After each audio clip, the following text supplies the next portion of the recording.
PDHPE, you and the profession. When I was a little girl, I participated in all sorts of sports, my favourites being netball and jazz ballet. I began participating in both when I was 5 years old. I danced for a total of 8 years and have played netball for a total of 12. As I reflect back on my childhood sporting days, I realise that both of these sports, which dominated so much of my childhood, would have helped to contribute to who I am today. I come from the tiny town of Ganmain, so when I participated in these sports, I was involved with the same girls for both.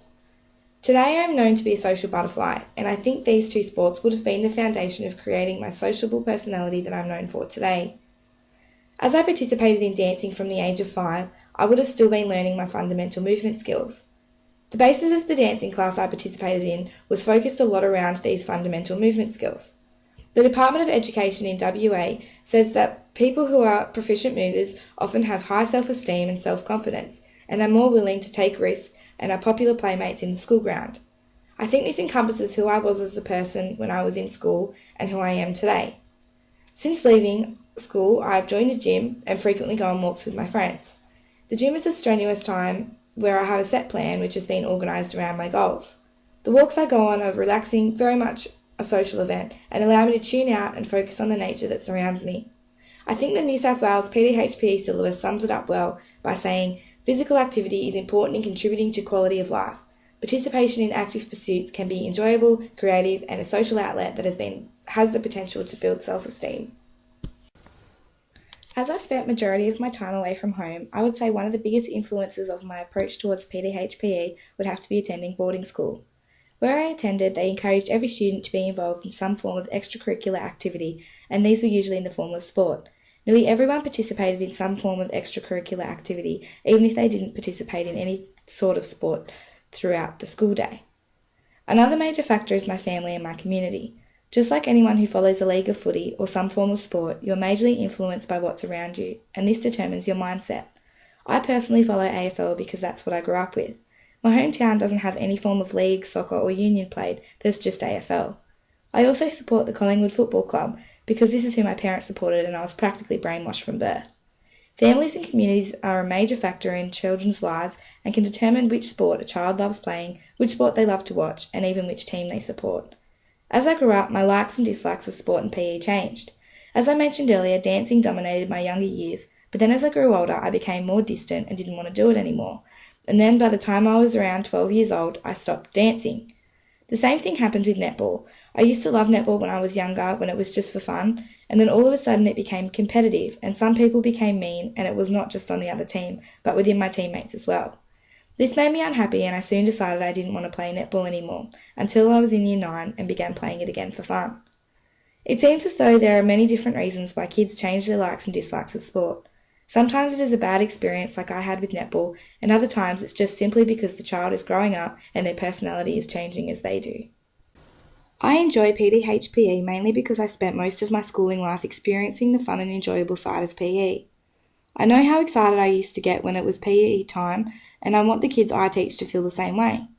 PDHPE can make a major impact on children and how they perceive the world, and I think it is extremely important that children receive the most positive experience out of PDHPE that they can.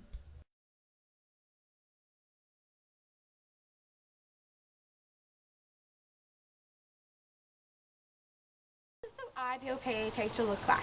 I believe that the ideal PE teacher looks like this. They should be wearing a hat because hat protection and sun protection is vital during the schooling years. If you're not wearing a hat, don't expect your kids to wear a hat either because they feel like they just don't have to because they'll just say, well, miss, you're not wearing a hat either, so why should I have to wear one? So you should always wear a hat. You should always take sunscreen with you out into the playground if you've got it and put it on to all of the kids. You should also make sure that you're wearing runners, okay? None of those canvas, volleys, Ravens, any of those shoes are not acceptable. They don't support your ankles and they don't support your feet, and it's very vital during this period of sport development that kids are protecting their feet because they're growing. They should also be wearing comfortable shorts or tracksuit pants or a t-shirt or a jacket depending on if it's summer or winter. Because you guys should be able to be incorporating yourself also into the games the kids are playing, and you can't do that if you're wearing jeans or high heels or something like that. So I think it's really vital that these components are a part of what makes an ideal PE teacher.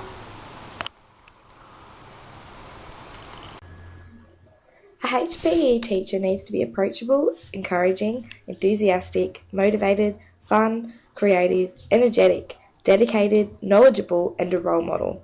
Without these traits, I feel a HPE teacher would not be allowing their children to be benefiting from their lessons 100%. The HPE teacher needs to allow their children to be comfortable around them, and these traits are those which I think would allow this to occur. The way a teacher speaks to a child will determine the attitude the child has towards the teacher.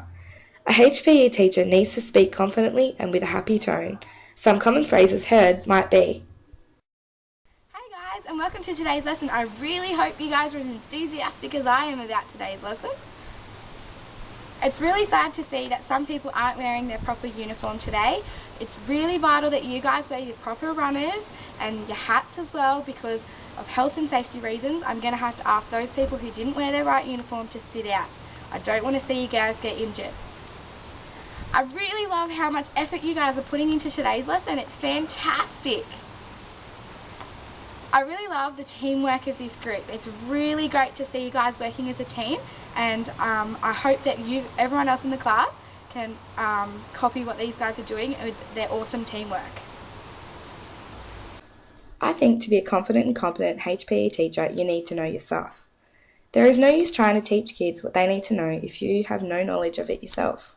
It can be seen when looking at the K-6 syllabus that something which is vital at the primary school stage is gaining full competence of your fundamental movement skills, so it would make sense for a teacher to be organising activities which revolve around improving the children's fundamental movement skills, and this can only be done if a teacher has full knowledge of the syllabus and what is required of them as a teacher. The teacher also needs to be prepared. Having a set already organised lesson will ensure that the day runs smoothly and stress-free.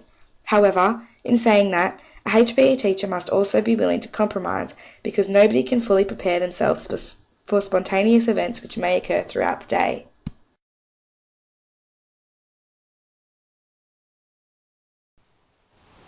Okay, Kindy, today we're just going to learn how to catch and throw a ball properly. Okay, our last move is this one. Pull your arm back and throw the ball over like that. I just want you guys, just to recap, you need to hold your hands like this, and then you need to just hit the ball. When asked what I think of PDHPE and its value in primary school settings, a million things came to my mind. I personally think PDHPE is an undervalued subject in primary schools, and that sometimes the point of the whole subject is missed completely. It is always interesting reading about what others think in regards to these topics, so when I researched it and came across the World Health Organization, or WHO, website, I found some articles which related to childhood obesity. WHO believes the promotion of healthy diets and physical activity in schools is essential to fight the childhood obesity epidemic. Because children and adolescents spend a significant time of their lives in school, the school environment is an ideal setting to acquire knowledge and skills about healthy choices and to increase physical activity levels. I think this statement sums up what I believe the value of PDHPE in primary settings to be. Primary schools are the foundation for many topics, as it is where children are first exposed to them. PDHPE promotes healthy eating and regular exercise, and if a child has a positive experience with this, then they are more than likely to continue with a healthy regime throughout their lives. This prevents all sorts of health issues in their later lives. PDHPE also gives students a time out. Children are naturally active, and it is in their nature to be constantly moving, so sitting in a classroom all day can prevent full concentration and assimilation of knowledge. As mentioned right at the beginning of this presentation, I'm a person who just loves people. I easily get along with everyone I meet, and I'm an approachable person. I think my enthusiastic, bubbly, and just generally happy personality provides the basis for me to be a confident and competent PDHPE teacher in the K-6 context. I spoke about this earlier in my presentation, but I will reiterate it again. Any teacher, whether it is in English, Maths, LOTE or PDHPE, must know their syllabus, or at least have some idea of what it contains.